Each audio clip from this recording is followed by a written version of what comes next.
Hello everyone, so today we are gonna learn about the cord prolapse. So we'll see first what is cord prolapse.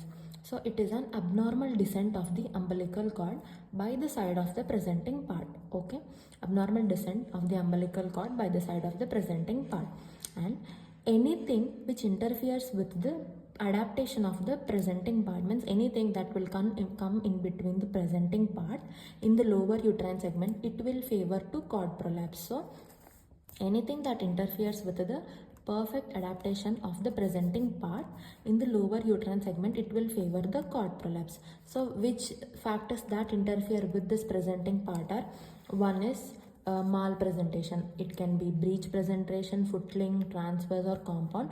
So malpresentation will favor cord prolapse.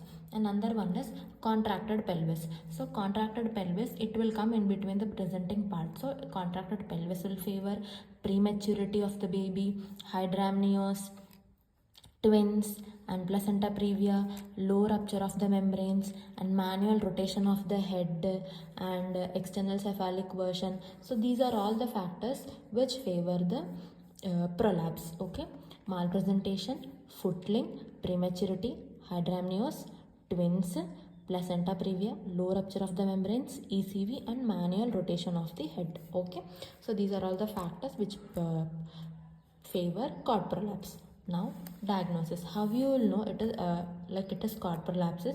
First thing, cord is prolapsed outside. So you can feel that cord with your fingers and you can feel the pulsations. If you feel the pulsations are present, then it is a live baby. Okay. Another one you can use is ultrasound. Okay. Ultrasound can be used. And occult prolapse. Occult prolapse means you cannot feel that umbilical cord is somewhere stuck near the pelvis, so you cannot take that in your hands. So occult prolapse is difficult to diagnosis. Now how you will see it is prolapse means in ultrasound, if you suspect there is deceleration and bradycardia of the fetal heart rate, then it is suspected to be an occult prolapse. Okay, and just now I told pulsations, cord prolapse pulsations can be seen. Then cord is palpated directly by the fingers, I told you, and intrapartum ultrasonography is done and Doppler for the cardiac function and the FSH. So by this we can diagnose it. Now management. When it comes to management, now cord prolapse occurred. So first one, what you need to do is, first you need to see whether the baby is alive or dead. Okay. Now after seeing baby alive or dead, then you need to notice that whether the baby is viable. You need to check the viability of the baby. Then later you need to check the degree of cervical dilatation. Now if the baby is alive, if the baby is dead. If the baby is dead means what you will do? You need to wait for the spontaneous contractions and deliver the baby. First you need to confirm it whether the baby is, in the ultrasound, like whether the baby is dead or not. Then spontaneous contractions you need to wait and you need to deliver the baby. Now what you need to do for babies alive means, normally if the baby is alive, the treatment of choice is C-section. Directly you can do C-section. Or if you see like vaginal delivery is possible, if you notice that any chance of vaginal delivery is possible, then immediate vaginal delivery if the head is engaged. First you need to resuscitate the patient, and if vertex presentation, if you see vertex presentation, you can either do by forceps delivery or venous delivery. And breech, if you see breech presentation, then you need to call an expert for the delivery of the baby. Okay, breech presentation is treated by expert. Okay.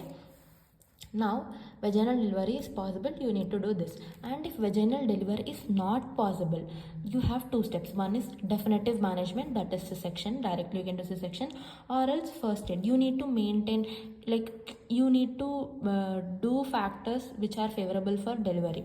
That is first bladder filling. Bladder filling, why you will do is like to stop compression of the cord. Okay, and you'll do bladder filling by using a Foley's catheter. Okay, Foley's catheter. And this bladder is unfilled, means this bladder is filled with normal saline. So this is unfilled before now you are doing surgery, means you need to empty the bladder. Okay.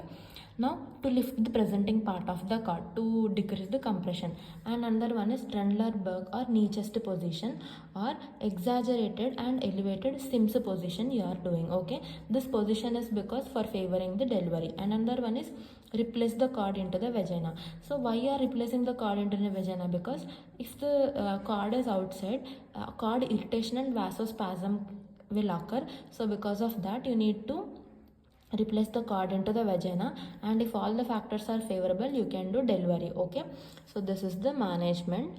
I hope you guys understood. Please subscribe to my channel. Thank you for watching.